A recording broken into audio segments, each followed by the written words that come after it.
I've always wanted a good story, but I believe the distances involved make it extremely improbable for any advanced life forms to be very close and within reach for star travelers from Earth for thousands and thousands of years.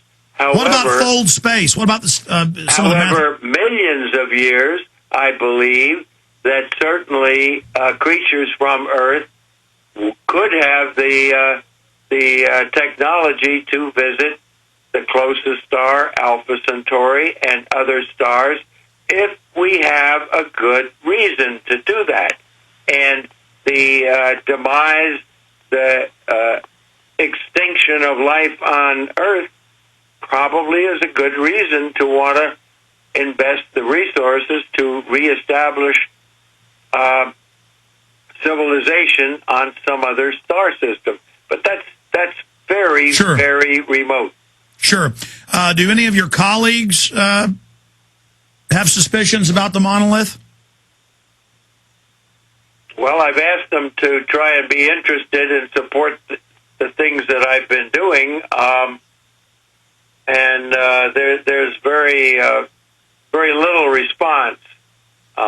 There's one that didn't fly to the moon, and some others who are shuttle people who are certainly interested in helping me advance progress of human spaceflight. Mr. Aldrin, I always wanted to ask you this. We saw the photos of the little Masonic flag to the moon and some of the names of the missions and the numerology. Is there anything to that, or what is the Masonic influence? We know there's a Masonic influence in the founding of the country. What is the Masonic influence on NASA? As far as I can tell, zero. There were some Masonic brothers of mine in Texas that wanted me to take some kind of a Masonic emblem to the moon in some gesture of, I don't know what it would be a gesture of, but I told them that it was not within my authority to do such a thing. Absolutely. One of the astronauts left a photo of his family, though, there. Oh, yeah, I think that's perfectly legitimate. I left several things, coins from Soviet cosmonauts killed, patch from the Apollo 1, messages from 72 leaders of the world, and an olive branch gold pin that was my contribution. Wow. Well, again, it's just amazing getting to talk to you. The book is magnificent, Desolation. Let me bring up one other subject and then end on a very positive note. It's a great book. This has gotten a lot of attention lately. What do you think of the people that mistrust the government and the system so much that they say you guys couldn't have gone to the Van Allen radiation belt and that it was all a Stanley Kubrick film production? Well, I think they are self-serving individuals looking for attention, preying on gullible people, and they wouldn't exist if it were not for the gullible people who also like to encourage thinking about unrealistic, unsubstantiated things and titillate the public. Yeah. And that includes all sorts of people. I hate to say it, but it includes yourself. But I sure understand that's humanity. That's the way we operate. And I'm not beyond using that to help publicize the reality of things and the well, sure, but I mean, Dr. Aldrin, we have to question. I mean, that's a human trait. I tend in the other direction because I know people that worked actually, on the mission with the RCA cameras and things, and they say they believe it was real. My issue is I know it goes in the other direction. I've talked to people, former head of Star Wars and others, they say there's so much classified stuff, space planes, that the real space program is robotic, and that most of it's military. You have any comments on that? Well, robotic space program is much, much cheaper than a human one, and if I were financing the military, I would be pretty skeptical about sending military astronauts up there with all the expense if I could get the job done with robots. So, yeah, but I think there certainly are limits to what can be done with robots and still keep that somewhat cloaked from the general public.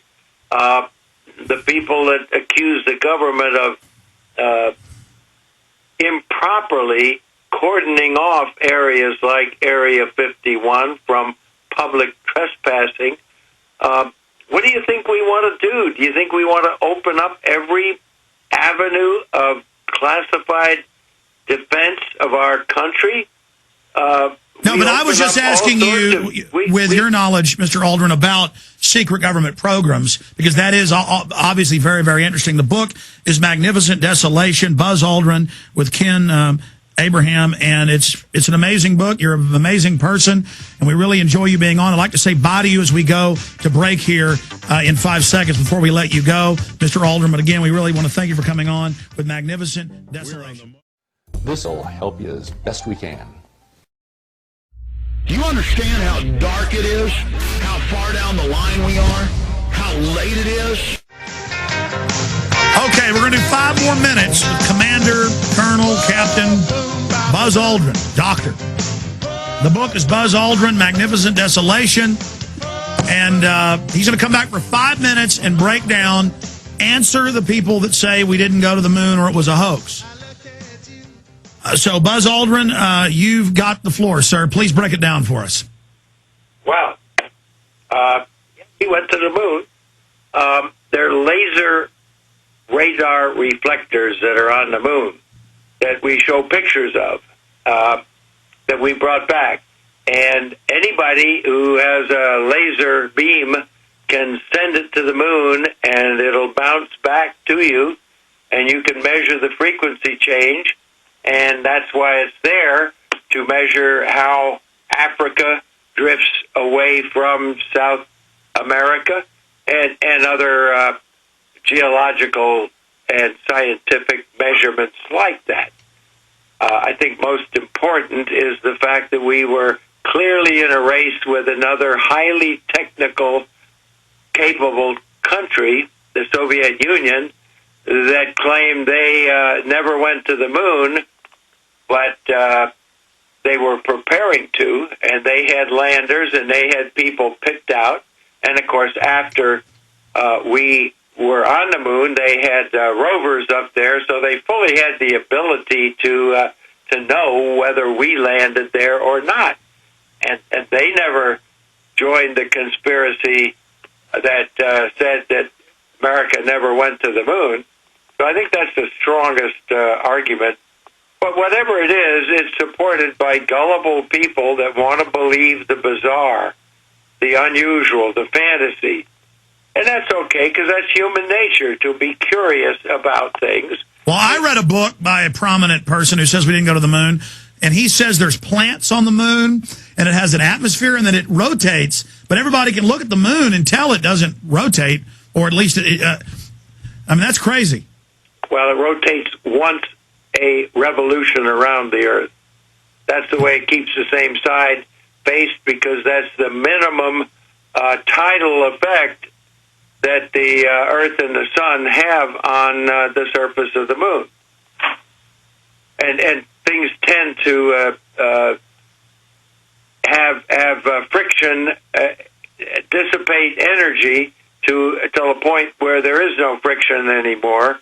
And if you want to carry that to an extreme, if the Earth and the moon were around long enough, the moon would move further and further and further away until there was no tidal effect of the moon on the Earth, and the same side of the Earth faced the moon, and vice versa.